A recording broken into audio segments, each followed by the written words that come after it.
And that's what climate change is about. It is literally, not figuratively, a clear and present danger. We are in the beginning of a mass extinction. The ability of CO2 to do the heavy work of creating a climate catastrophe is almost nil at this point. The price of oil has been artificially elevated to the point of insanity. That's not how you power a modern industrial system. The ultimate goal of this renewable energy, plan is to reach the exact same point that we're at now. You know who's tried that? Germany. 7 straight days of no wind for Germany. Their factories are shutting down. They really do act like weather didn't happen prior to 1910. Today is Friday. That's right, Greta. It is Friday, and this is Climate Change Roundtable, episode number 87. I'm your host, Anthony Watts, Senior Fellow for Environment and Climate at the Heartland Institute. We've got our regular panel with us today, Dr. H. Sterling Burnett, Director of Heartland's Arthur B. Robinson Center on Climate and Environmental Policy, and Linnea Lueken, Research Fellow at the Heartland Institute. Hi, guys. Hello, Anthony. So today we're going to talk about the big white elephant in the climate room, UHI, the urban heat island effect. Now, it's been known for decades, but it's routinely dismissed by climate advocates as being either insignificant or we adjust for it when they really don't. So we're going to be joined a little bit later by Dr. Roy Spencer from the University of Alabama, Huntsville, who will talk about his new and fantastic UHI data set in a pre-recorded interview. Now, his work shows clearly that the effect is not just strong in the United States, but elsewhere in the world. And he's found some amazing things that we're going to show you on some maps that he's put together. But let's kick off the show, as we usually do, alerting you to some of the craziest climate stories of the week. And as always, we got a lot to choose from. First, liquid trees. This is actually a couple of years old, but we didn't see it, and I thought it was so ridiculous it needed a little bit of attention. You can't get climate change changing fast enough back to where you want it to be unless you make liquid trees, apparently. Yes, look at this thing. This is a tank of algae. In other words, it's a big tank of pond scum that they're putting out in the city to make oxygen and so forth. Isn't that so much prettier than a tree?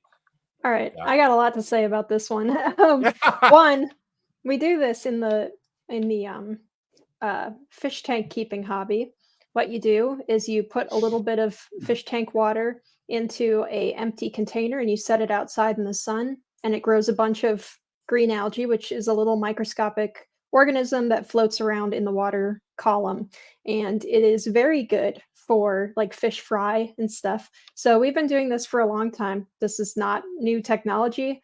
And If someone got a grant to do this, I am personally offended for all people who have ever just thrown a water-filled water bottle on a kitchen windowsill. Also, this completely ruins the point of actually planting trees, which do the same function, maybe not as efficiently, but they perform the same function, and they also provide shade and contribute to mental health. This kind of thing is what makes people become like Ted Kaczynski's. It's a what the hell are you thinking project. I can see someone going over the edge going, liquid trees. It's time to start building a bomb. Now, you know what? What offends me most about this is not the technology. If they want to put these things on every street corner and suck up some carbon dioxide and put out some oxygen, I don't actually think it's an awful eyesore. It's not a tree, but I would label it modern art, almost functional modern art, performance art. But what offends if it was me, performance art, we could put Bill McKibben in it. But what offends me is that they call it a tree. That ain't a tree. Just like, and I'm going to go on a little rant here, just like almond milk ain't milk. I'm sorry, it's a misuse of the English language to label something it is not. Milk comes from a human or animal breast. That's it. Almonds being crushed into liquid aren't milk, neither is rice or anything else. It's Yeah. a sales pitch, and those aren't trees. Nope, they're not, and it's the kind of thing that I think will probably turn a lot of people into climate skeptics, because when you see this, you think, what? Anyway, speaking of ridiculous things, Professor Michael E. Mann posted this week something, well, ridiculous, like he usually does. We face an American election unlike any other. It will determine not only the course of the American experiment, but the path of civilization collectively following. On the left is democracy and environmental stewardship. On the right is fascism and planetary devastation. Choose wisely. Yeah, he's not political or anything. He's just a pure scientist, right? Well, I didn't know fascism was on the ballot. I thought if it's on a ballot, it's democracy. Now, sometimes democracy actually produces results that Michael Mann doesn't like, but that doesn't make it fascism. Just because he disagrees with something doesn't make it authoritarianism. In fact, what he pushes is authoritarianism through democracy. He wants to elect people who then want to throw out democracy and use bureaucrats to impose their will willy-nilly, ignoring constitutional limits on people's freedom. I mean, constitutional protections of people's freedom. He would just as soon throw out the Constitution, go to democracy until he gets what he wants, and then they would throw out the rest of democracy. No need to vote anymore because we're protecting the planet. We've got to save the planet from people actually having a say or doing what they want. This is noble cause corruption at its finest. That's fascism. Voting for someone you disagree with who would then reject your policies, that's not fascism. Yep. So anyway, his cohort in slime, Drop him in North Catherine Korea. Cahill. Drop him in North Korea and let him find out what real authoritarianism is. Yeah.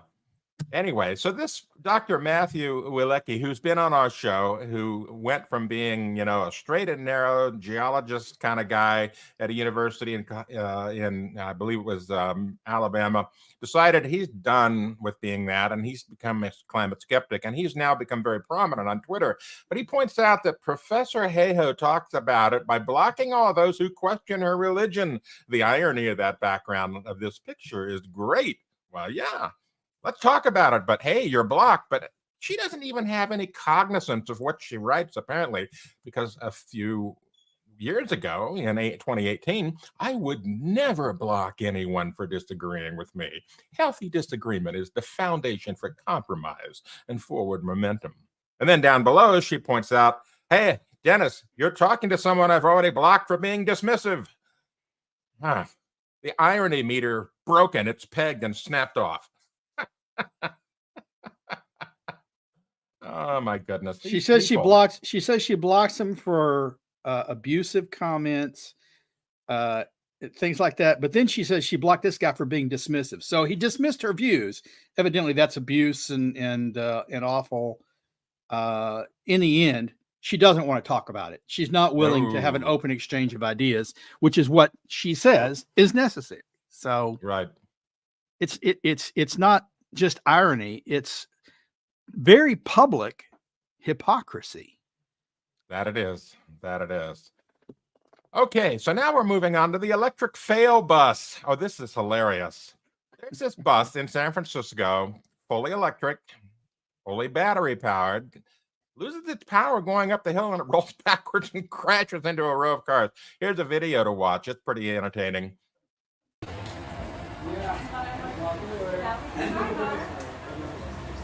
100% battery electric. That to me looks like assault with a battery. But it's also, it wasn't electric when it was rolling downhill. It was momentum powered. At that point, yes, it was. And with that extra lead and that gravity extra powered. Momentum. Maybe they should pitch these buses as gravity powered buses. Yeah. Linnea, what do you think about all this? Oh, wait, we've got the snowplow. I forgot about that. Yes, they have electric snowplows in New York City. Well, sort of. It's a pretty bad idea. I made a joke in the chat the other day about how when I was a kid, we had a Barbie Jeep, and we lived on a really steep hill, and I used to try to drive the Barbie Jeep up the hill, and its battery would give out about halfway up the hill, and then you would just roll backwards down the hill and flip the Jeep sometimes.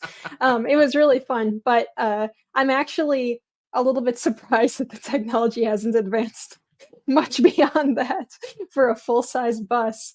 That's pretty unfortunate. I'm sure most of the time it makes it, but the idea that sometimes you might not make it is not reassuring. Yeah. And in terms of the snowplow issue, look, New York was trying to do this. They kind of double up on their municipal vehicles by using garbage and street cleaning trucks as snowplows in the winter, and they're looking at replacing all of those with electric garbage trucks. And so they replaced one of them a couple years ago, and the thing gets almost 2 hours of plow time in before it needs to be recharged. They work 12-hour shifts during the heavy blizzard season and stuff in New York to keep the streets clear. This isn't just a stupid idea, it's an unsafe idea. I mean, this is a public safety issue. This is not a, look at how stupid these guys are, they're wasting resources on this. This is actually going to get people like hurt or killed. It's not just the snowplows isn't just a safety issue. The buses are a safety issue. Look, it plowed into cars. If you've got school buses in Maine that are electric and they get or Wisconsin or North Dakota, and halfway through their route, the kids get stuck on a frozen a bus that fails, that's a safety issue. As far as the buses, you'd think they'd figure out braking. Elevators have automatic, something goes wrong with an elevator, it has an automatic braking system, so it doesn't just fall. How can a bus not have an automatic braking system? Yeah, it truly is the fail. Idiotic. Well, here it is. Here's the thing with that one, though. It's not just that, they had the power to the vehicle be charged by the battery. They replaced their hydraulic braking that a lot of buses tend to have with also electric braking. And because that's also tied into the battery, that's what failed in that bus situation. Yeah. No, I had an experience with that. I'm sorry. It's just stupid. Look at the Barbie Jeep. If the Barbie Jeep fails because the only power source is that battery, there's no other type of brakes on the Barbie Jeep, it's going to slide backwards down the hill because it's not going to make it. You should not design an actual human carrying full-size bus to have the same detriment. Yeah, a lot of these things are engineered by people who are not engineers. They're socialists. I had a similar experience. I had a Jaguar. It wasn't all electric, but the battery was in the back, and it had a wiring harness that went under the entire car. It was protected by a cardboard particle board cover, the underside that got torn up and broken and was very expensive to replace. Over time, the harness dragged, the wiring dragged through. It was so all electric, I couldn't put it into gear. I couldn't open my glove compartment. Even the glove compartment was electric. So I understand if something's really, really all electric, you're in trouble. Well, and that's also interesting, Sterling, because of what just passed. I think in the House of Representatives that Thomas Massey was the only Republican to vote against it. And that's that the government wants to be able to have a remote shutdown feature on all vehicles. And so imagine, if your car is fully electric, everything is electric. And now you're giving them, they say that it's tied into detecting impaired driving. And then they can shut down your car if you're showing signs of impaired driving. But of course, anyone who's not born yesterday is going to know how that's going to work out over time with regulatory creep. So no, it's going to be, you're driving too much, we're shutting you down. Your carbon emissions are too well. Of course, if it's electric, I don't know what but we don't like you. You don't get to travel, is what it is. Sounds like a big black market for a kill the kill switch thing. I can't believe Republicans voted for that. Gee. How about I misspoke. I think it was actually 19 or 20 Republicans that voted for it, and the rest voted against.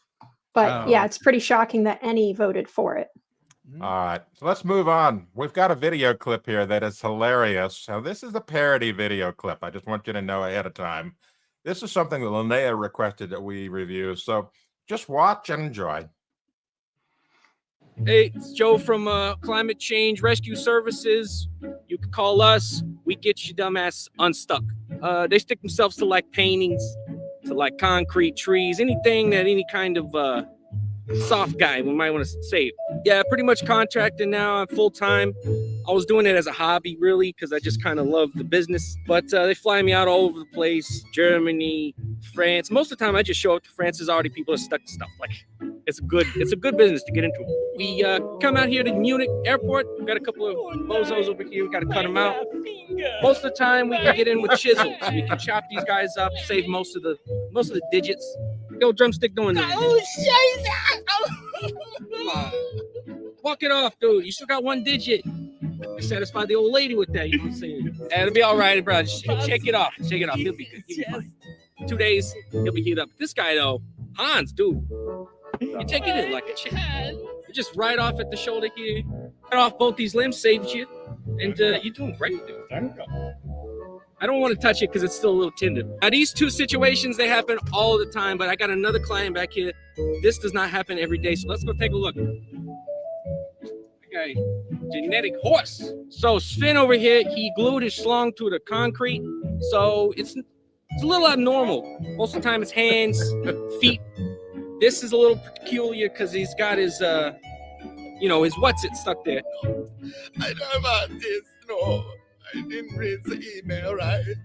Normally, he could go down an easy angle, a lot of three-dimensional space, but really his body's covering up the problematic areas, so we got to go in horizontally. So brace up, buddy. Did we at least stop climate change and fossil fuels? Well, we could only hope, buddy.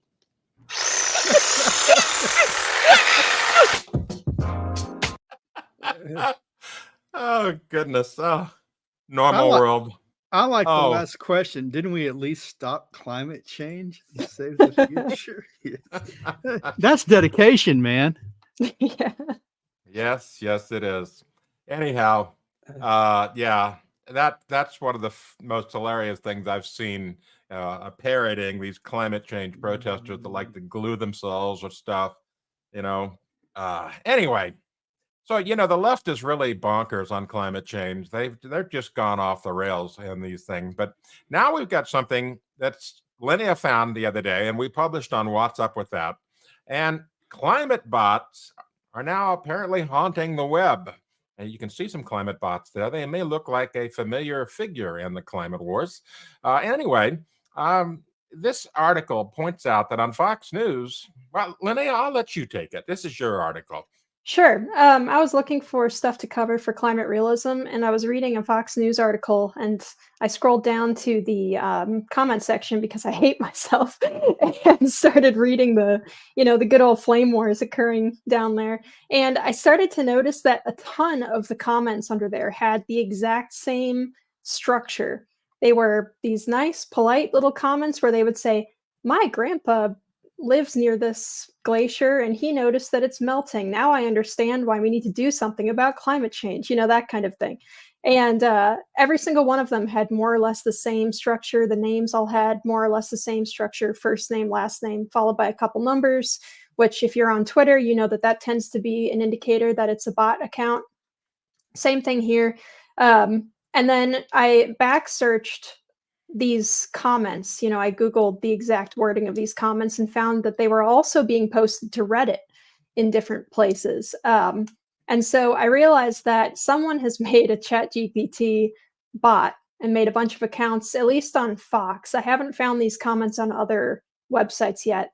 On Fox and on Climate Skeptical or Climate Unskeptical Reddit subreddits. And so it's kind of, it has the feeling of like a test run of this kind of a project. And it might not seem like such a big deal because there's all kinds of bots all the time, but it struck me because it's pushing the narrative, right? And it's doing it in this kind of anecdotal way, very simple, easy to read. And after seeing all of the articles that we've seen about how the government is investing in climate communications and, countering denialism and stuff like that. I realize that there's a pretty good chance that there's actually maybe some government money behind stuff like this. And so I wanted to write up this article and put it out there just so that people are aware that this is happening and can kind of be on their toes and be on the lookout for it, because it might not seem like it would affect any of us because you just kind of read the comment and roll your eyes and move on. But people who are a little bit on the fence might actually be swayed, I think, by this kind of approach. And there's a lot of people who are not very internet savvy who might not even notice that it's a bot doing this. So I just wanted to point that out. Well, it's a disturbing trend for sure. You will be assimilated. Yeah. Man, oh man. All right. Is that Michael Mann, oh man? You can take that just like that. All right, time to man up. We are going to be talking to a real scientist, Dr. Roy Spencer. Now, he couldn't join us live on the program, but we recorded earlier this week an interview with him. I recorded an interview with him about his new UHI data set. And I got to tell you, this thing is fantastic because it, for the first time, quantifies UHI on a global scale. It's just amazing. And so with all that work that he's done, he's able to show some things that we've never seen before. And with that, let's roll the video. This week, we interviewed Dr. Roy Spencer, who is a principal research scientist at the University of Alabama, Huntsville. Many of you know him from his blog, drroyspencer.com, and many of you know him from the fact that he and Dr. John Christie have created and have maintained the only satellite data set worth looking at over the past 30 years, the UAH data set. And so we're going to be interviewing Dr. Spencer today because he has some very interesting new findings related to the urban heat island effect, often known as UHI. Thanks for being with us today, Dr. Spencer. Appreciate you taking the time. Hey, Anthony, good to be with you. So you recently published a paper, and as an offshoot of this paper, you created this new, and as far as I understand it, completely unique and, to use an alarmist word, unprecedented data set that's never been done before. Can you tell me a little about that? Well, as you know, trying to figure out how much urban heat island effect has impacted our temperature measurements around the world has been a huge source of uncertainty regarding how much of land-based warming that's been observed over the last, 50, 100 years is real versus how much of it is just due to the fact that we keep building things around these thermometers. Right. And it creates an enhanced urban heat island effect that's totally unrelated to global warming. I mean, this kind of warming, urban warming, would occur if there was no climate change at all. If there was no global warming, this would occur anyway, just because population increases, prosperity increases, we build more things. So I for years now, I've been looking at a different way of trying to quantify this, because usually what people do is they look at individual stations, which is great by itself. You've done more of that than anybody by going to US stations, like personally, and encouraging other people to do that and document, just how much contamination there is right around individual thermometers. And that's very useful. But, how do you extend that to not only the whole country, but, other countries, the world?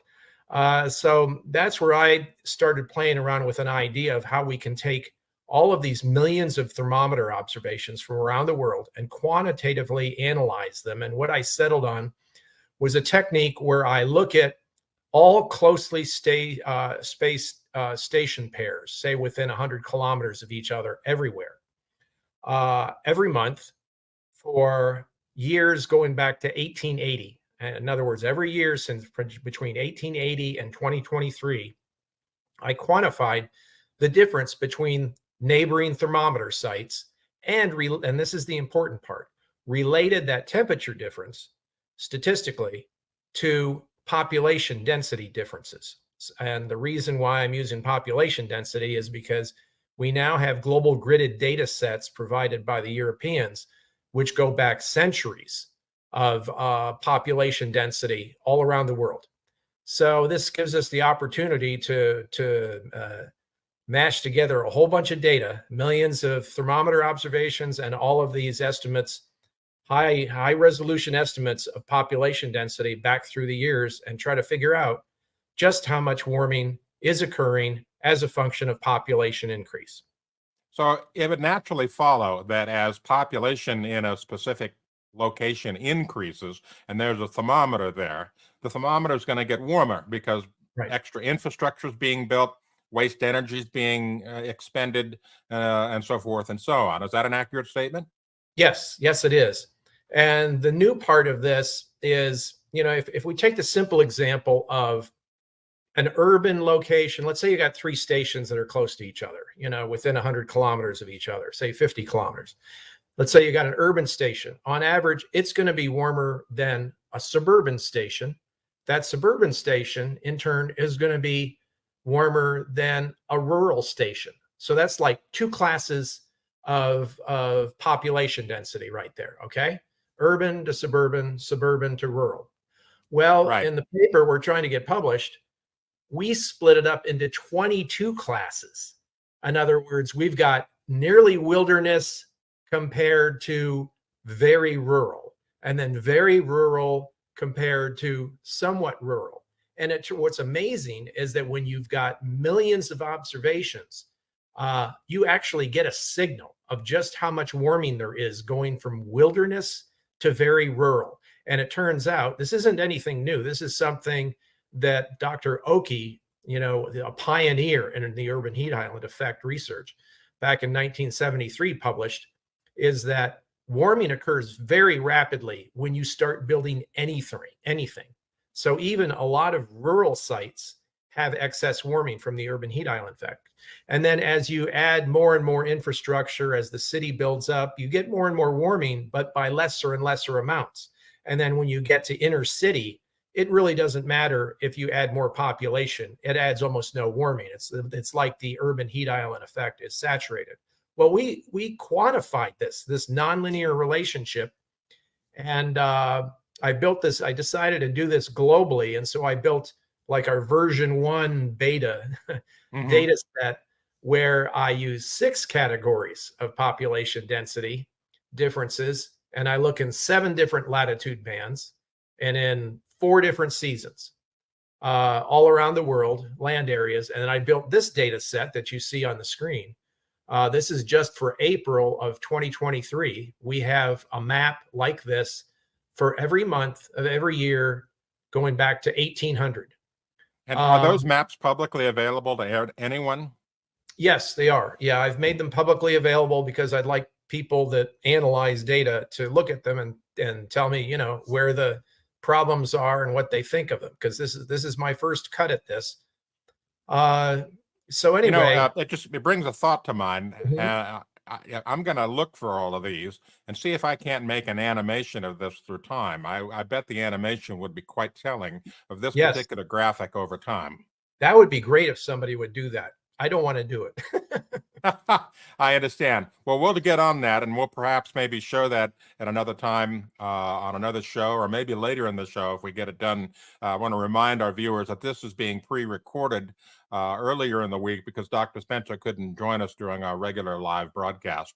Now, if we can zoom in on the United States, particularly the east and southeast side of the United States, it becomes obvious immediately that major cities such as Chicago, Atlanta, Dallas, Houston, Washington, D.C., New York City, Detroit, all of these are showing very, very strong signatures of warming. And on the West Coast, San Francisco, Los Angeles, Portland, and Seattle.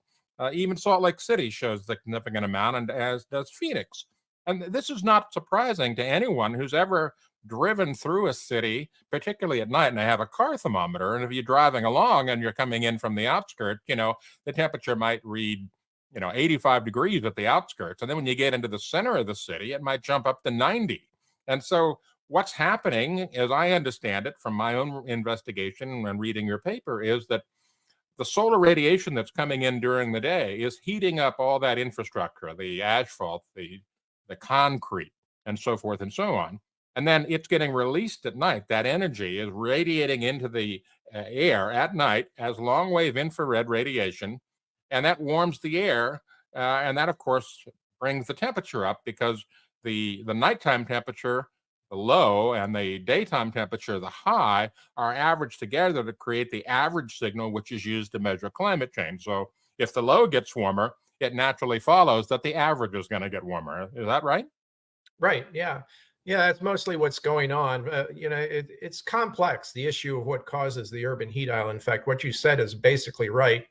The way I look at it is that an urban area is more able to store that solar energy. It stores more solar energy during the day. The pavement conducts heat down deep into the ground that wouldn't occur if there was grass or vegetation. And then, like you said, that gets released at night, and that's why the urban heat island effect is greatest at night, at least on air temperature. I mean, obviously, the skin, the concrete gets hotter during the day when the sun's shining on it, but people don't feel that. They feel the air temperature, and this effect becomes strongest on air temperature at night, and not so much during the day. Most interesting on this graph or this map, let's go back to the map for a second. If we zoom in on, let's say, Kansas or Nebraska, zoom in on that right in the center of the United States there, look at that. You can see trails like coming out of Kansas City, Missouri. You can see these trails, and I suspect these are towns along major thoroughfares, major highways. Was that right? Yeah, those are all just towns. You got to remember that what you're looking at is basically population density data that I've calibrated in terms of a temperature change associated with that population density. That's where I, bring in the 13 million station pair of observations of temperature differences and population density differences. I bring those in and then calibrate the population density data set in terms of temperature. Okay. So this seems to me to be a very straightforward process. There's nothing magic about this, so we didn't have to wait for technology to be developed to do this, although there was some database requirements that were needed, from USGS. But why do you think no one has done this before? I have no idea. I honestly don't. I mean, a lot It of seems people so obvious to do. A lot of people have worked on this over the years, and I'm just surprised that nobody has done this before. But when I got serious about this in the last year and decided I was going to do something with this and write a paper on it, I started doing a literature search, and I couldn't find anything like this, even though it seemed like a sort of an obvious way of analyzing the data to me. Okay, so we look at all of these different places. Now let's zoom out and go to, let's say, India, for example. Now, India, right up against the Himalayas there, has a huge, huge swatch of red and pink, which indicates the highest warming areas. It's also a very high population density in that region. What's the explanation for this? Is it just population? Is it infrastructure? Is it a combination? What? It's the population density. It's the population density. It's a very heavily populated country. I'm not really familiar with India or China, so I was kind of surprised to see this. Now, one of the things you're seeing is this, what I mentioned, that nonlinear relationship, that you get considerable warming, let's say just going from 1 person per square kilometer, which is virtually wilderness, to 20 or 30, which is still rural, or 50 or 100 persons per square kilometer. That produces quite a bit of warming. And that's what we're seeing here is, excuse me, that nonlinear relationship, that it doesn't take very much population density before you get quite a bit of warming. And I think that's what we're seeing, is a lot of that area might be sort of considered rural. The terms rural and urban, it turns out there's no strict definition for that. And it could be that all of that orange area you see there is actually technically considered rural. It just is, it's got enough infrastructure, enough population to bump that temperature up. Right. So the key to all of this is that thermometers that are used to measure climate change and the daily temperature are nearby where human beings live, and they have to be by design because the humans have to maintain those, get that data. Back in the old days, it used to be they would have to walk up to a Stevenson screen or what's called a Cotton Region shelter. They'd have to open the door, look at the thermometer, and write it down on a piece of paper, send it in. But today it's automated, and they tend to want to keep these thermometers in the same places that they have had them in the past because NOAA and other meteorological agencies, they seem to think a continuity of record is more important than the placement of it. So as we get these thermometers that have grown, or not the thermometers that have grown, but around the thermometers, all the infrastructure has grown up. A perfect example is Chicago O'Hare Airport, where ORD actually stands for Orchard Field, not O'Hare, which is what it started as. And when you know today, it's a giant megaplex of concrete, asphalt, and tarmac and jet engine exhaust. So I would suspect that in India, as the population increased, the same kind of effect happened, but just on a much broader scale. Does that make sense? Yeah, I suppose so. That's probably what's going on. One thing I want to mention, since I'm talking to you about this, and you've done so much about the local climate around thermometer locations, what I've done here in no way supersedes or replaces what you've done. It's very complementary, and the reason is what I've done involves population data on a spatial scale of like 10 kilometers by 10 kilometers. That's the finest resolution I can go to, is 6 miles by 6 miles. I have no information on the local microclimate right around thermometer locations. You know, whether a thermometer is up against a brick wall, right next to a parking lot. I have no information on that. And that's the kind of thing that, you know, could make this all better if there was a way to bring what I've done together with what you've done, at least in the United States. I don't know how to do that right now. I just wanted to mention that, you know, what I've done is totally different from what you've done. And the two approaches together should get us closer to the truth than either one by themselves. Thank you. I appreciate that. One of the things I want to mention is in my own studies, looking at these microclimates and looking at how close the thermometers are to asphalt, concrete buildings, and so forth and so on, is that we located about 114 or so stations in the United States, 104 to 114, that are long period stations that have not been encroached upon. And these are stations like at agricultural research sites, out in the boonies, out in the rural environment that haven't been changed. And when we look at the rate of warming over the last 30 years for those stations versus the rate of warming for stations that are very, very close in to, you know, this infrastructure, we see about a 50% difference between those kinds of stations and the ones that have been compromised by infrastructure. Does that kind of figure in with what you've seen? I can believe it.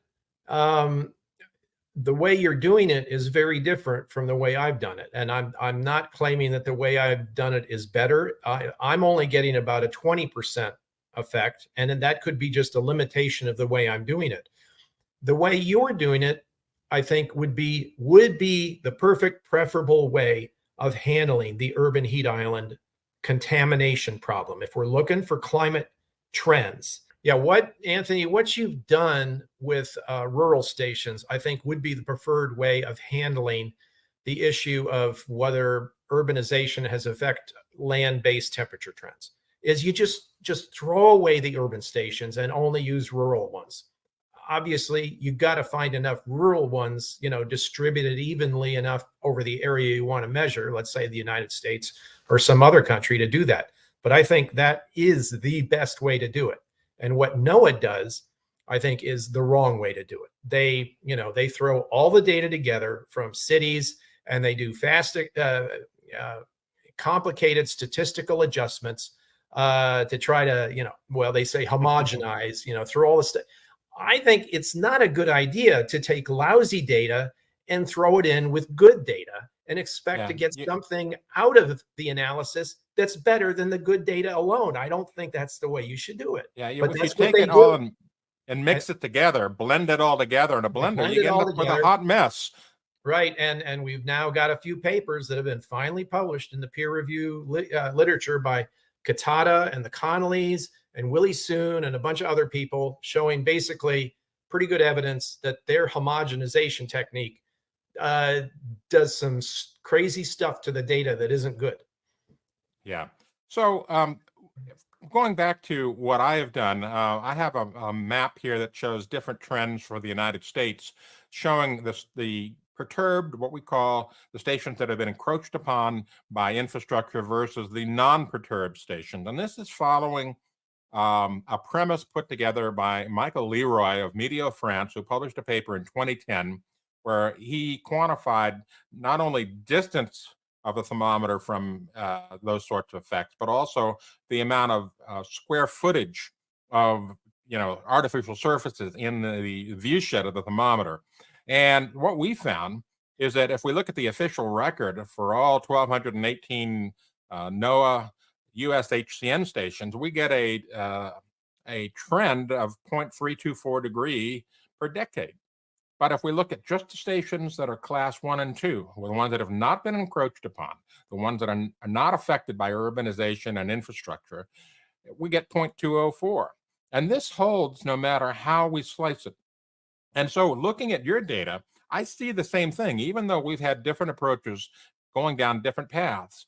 The end result is that when population increases around a thermometer, the infrastructure increases, the energy use increases, and boom. And go to Australia here on this map, for example. Here's a perfect example. If you go to Australia and zoom in, okay, you see that we have, the highest density of warming at the major cities. Sydney, Brisbane, over on the west, Perth, all of these places are warming dramatically. And yet, as you point out, Dr. Spencer, NOAA takes this data from these cities as is and mixes it with the stations like in the middle of nowhere, like Coober Pedy in the middle of Australia, which doesn't have a whole lot of urbanization. There are a bunch of opal miners that live underground for the most part. And so there hasn't been this giant infrastructure that's popped up, even though Coober Pedy is one of the hottest places on Earth on a regular basis. We don't see a warming signal there. Yeah, it's one thing I learned in all this is it's pretty hard to take small sets of stations and make sense out of their differences. This urban heat island effect, while those of us that commute, from the suburbs to the city during the morning, we notice the warming, right?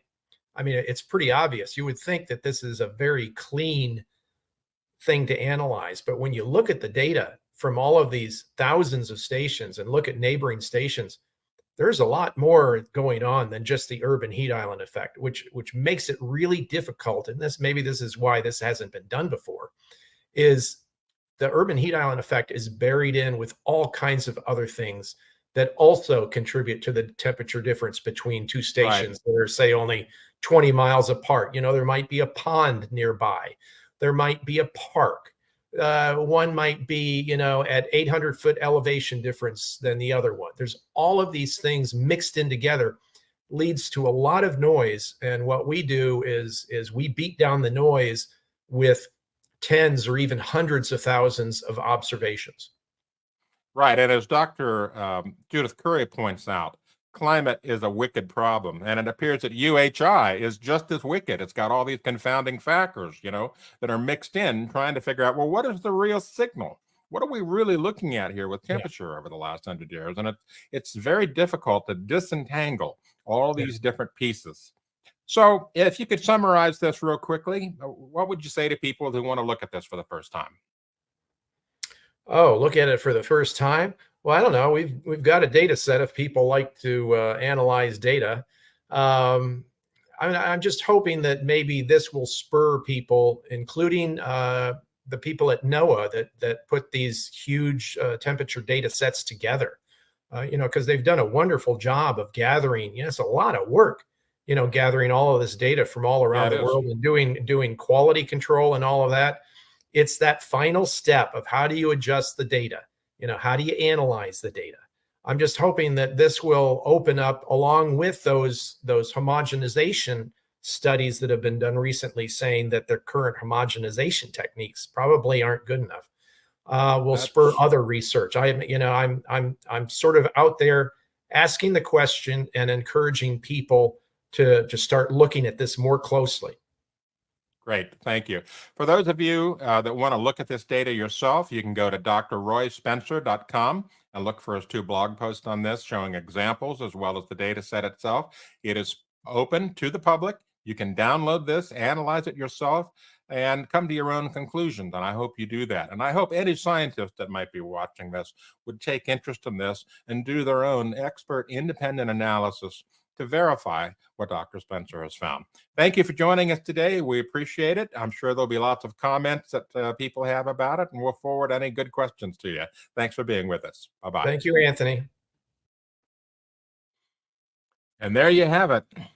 This is one of the most amazing things I've seen in the last decade when it comes to climate science, and it's real science that he's done there. I welcome your comments, guys. Well, you can't go wrong with Dr. Spencer's work. I mean, we reference his work all the time. He puts together some very nice analyses on specific cities, too. He did one on Phoenix a couple of weeks ago. That was very interesting and very pertinent because it really does. I mean, Phoenix is one of the worst urban heat islands in the country, I would say. There's something like a 20-degree difference between inner city and like rural temperatures at night. So this kind of work is really important, I think. I just wish that the people who are the supposed, experts would take it a little bit more seriously instead of just scoffing and saying that they can throw a computer algorithm at it and solve everything. I agree with everything Linnea said.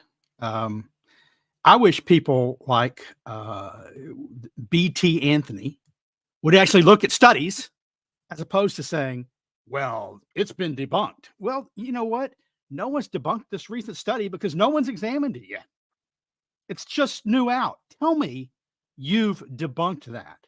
Tell me what your qualifications are as a scientist going through the details that he went through and that you've proven that's wrong. As importantly, Spencer doesn't say humans aren't contributing or playing a primary culprit. The urban heat island is all humans. We've created the urban heat island effect through our growth of cities and urbanization. Of course, it's humans affecting the temperature in localities and then humans deciding how to blend bad data with good data. It's like taking pond water, mixing it with bottled water and thinking you're going to get a good result. Oh, that's quality water because it's a blend. So he's both right. It is human caused. It's just not fossil fuel emissions and carbon dioxide. I would say this.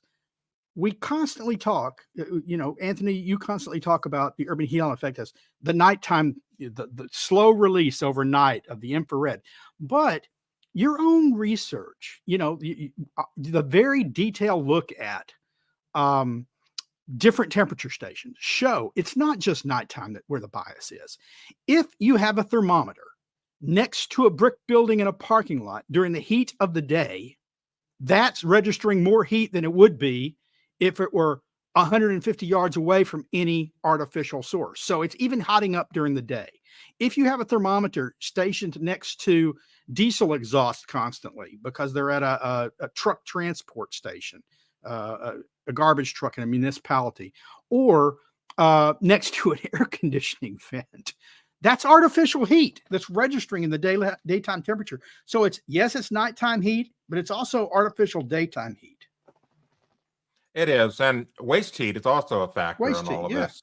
Yeah. I mean, you think about how much energy we use as a society on a daily basis. That heat has to go somewhere once it's been expended, either by burning or, being used in electricity or whatever it is. Whereas waste heat, power plants, whether they're nuclear or whether they're coal or natural gas, all expend waste heat.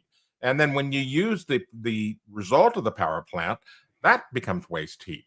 And so we've increased waste heat in addition to increasing the infrastructure, which absorbs heat.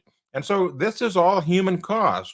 And so one of the things that we are constantly being bombarded with by some of the climate cultists out there is we're deniers. We don't deny this at all. Yes, humans have changed the environment. Yes, humans have made it warmer, but it isn't all about carbon dioxide. And that's what these carbon heads can't seem to get past. They can't seem to think past the fact that it's carbon dioxide and nothing else. Yeah, I was on stage with a scientist about a decade and a half ago now. Gosh, time just flies. And his research looked at agriculture's impact on warming and ski areas. He had funding from some ski things. They were wondering why snow was disappearing on slopes in Mexico. And when he went out for additional funding, he threw climate change in there. He said, "Oh, I think climate change is raising the suspicion is climate change is raising the temperatures there, and that's melting the snow, and we'd like to go research that." But he said on stage, "But that's not what we really thought. We said that to get the money. What we really thought, and what our work confirmed was, well, in that region of Mexico, the top peaks, high up the mountains, temperature hadn't changed almost at all. But what had changed is the agriculture below. They were farming farther and farther up the slopes of the mountains. It was slash and burn agriculture, which meant they were putting a lot of real carbon, black soot, up into the air that was then falling upon the snow that was then artificially melting it. It's still human caused, but it's not the traditional notion of human greenhouse gas emissions causing climate change." Right. So let's go to some of our viewer questions. We've got a few starred there in our chat room. Let's bring up the first one and see what we've got. William Shugart asked, "What about the north-south differences in the numbers and placement of weather stations?"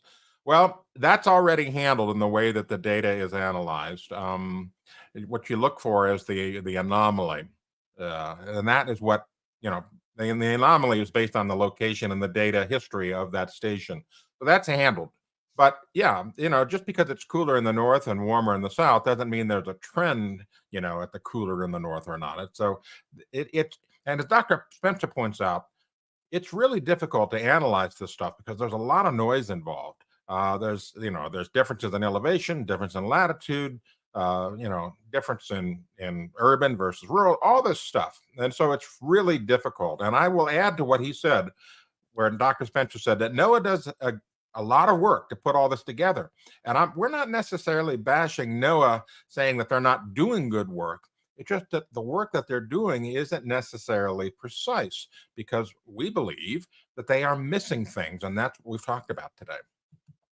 Well, I'm going to disagree with you, Anthony. I think they're doing bad work. If they have standards for a temperature station, and then their own stations don't meet the standards that they've set, and yet they still use it, that's bad. Right. That's a separate issue from the data analysis I was talking about, though. That's where I'm saying, they collect the data, they do their analysis and so forth. They're not precise in it, but the amount of work they're doing, there is no other agency on the planet that does this. But you're right. If they can't get the station to adhere to their own policies, then you end up with bad data. Next question, Tom White. NOAA mixing rural and urban is bad, but where's the ocean data? It's 2/3 of the Earth's surface. Well, the ocean data is even less common. I mean, and it's a real mess. I mean, we've got ship data, we've got buoy data, it's a mess. And a few years ago, back in 2015, Dr. Tom Carl and Dr. Tom Peterson published a paper where they went in and they made some adjustments and assumptions in the NOAA ship temperature data, which was just really bad. It was that was a case where they really did bad work, and I called them out on it, and they went ballistic and called me all kinds of names and stuff. The point is, they made an assumption about ship temperature, and it had to do with something really simple. And it's, again, placement. It's all about placement. It used to be they would throw buckets over the side. They'd pull a bucket up, a canvas bucket, and then they would put a thermometer in the bucket and measure the sea surface temperature, right? Then they switched to water temperature inlets for the ship's engines, and they would have a thermometer in the engine room looking at what's the water temperature coming in. Well, the problem is that there was no quality control in that. I mean, anybody can throw a bucket over and bring it up and get the temperature. There's not much you can mess up with that. It's the same process over and over again. But with the ship inlets, they had no control over where is the inlet placed. Is there a waste heat outlet further upstream, on the ship on this side? So it was just extra noise in the data, and they heralded this as, new and improved, and just ignored it. Look, the truth is, if you're in a ship's engine room where the water's coming in, it's hotter already. You ever been in a ship's engine room? It's hot. Engines create a lot of heat. That's an artificial heat source. And it's a substantial artificial heat source. Go 2 levels above that, and you find it's much cooler on those ships. Now, what Carl and them did is even worse than that. They rushed to publication because they wanted to be relevant for the 2015 Paris Climate Conference. And it wasn't just you that called them out. It was their own agency's quality control manager who called them an award-winning control. He said, no, you can't do it like this. Let me see your raw data and run it through the things that by our standards, you're supposed to run it through. Oh, we lost part of the data. The dog ate it. The hard drives got compromised, and we didn't have it backed up like we were supposed to by our own rules. In the end, we have about 2,000 or more buoys around the world, still inadequate coverage because the oceans are, 2/3 of the globe, that are pretty much uncompromised that we were getting data from, and they weren't showing the warming that people anticipated. So they went to the new method of, once again, blending. You take the buoys and you blend it with ship engine intake valve data that was not created to provide quality control temperature data. And you blend it and you get, oh my God, it's warming 50% faster than we thought. It's splendid for your protection. For your alarm. Blended for your alarm. Yeah, right. Anyway, next question.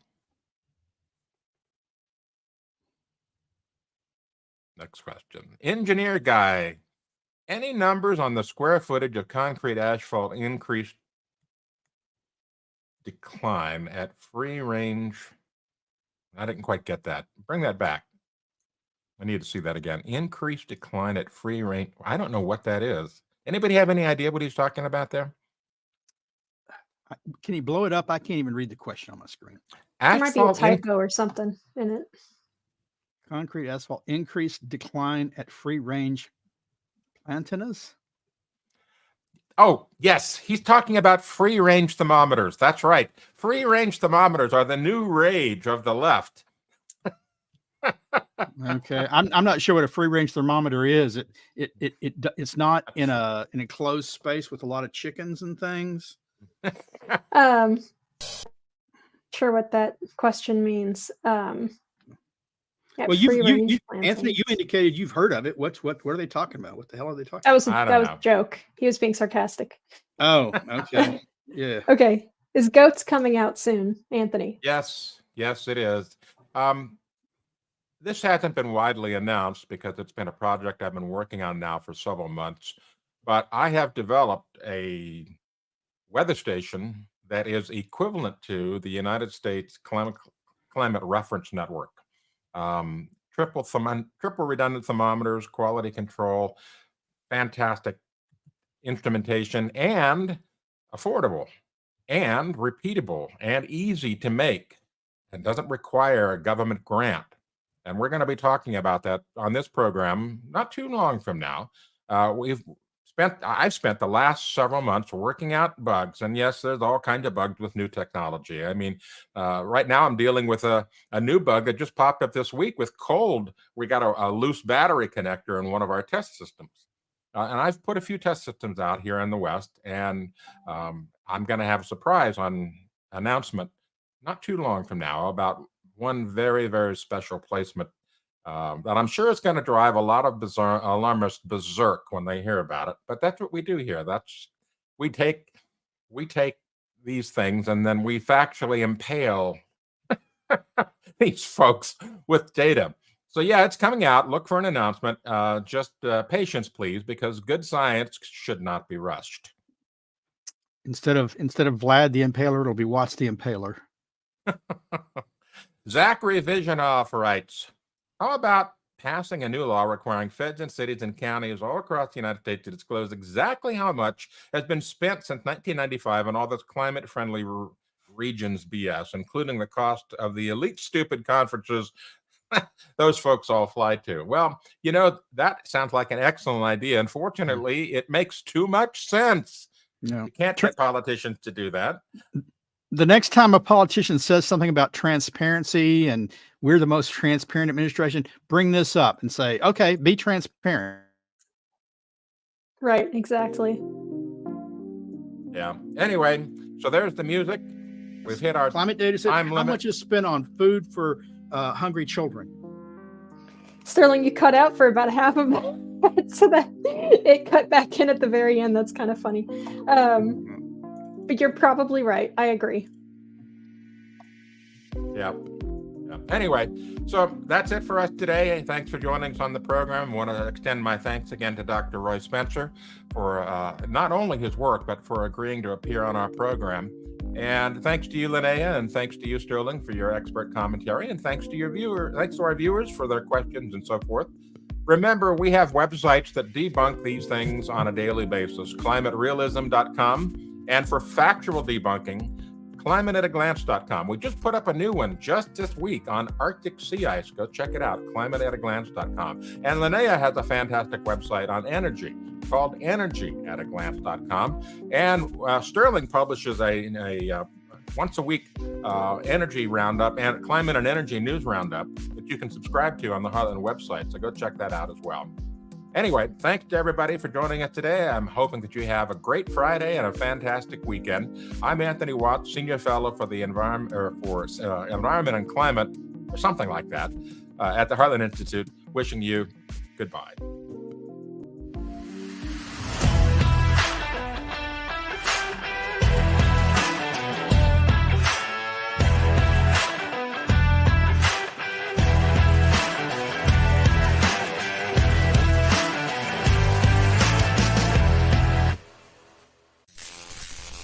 He's a lion, dog-faced pony soldier.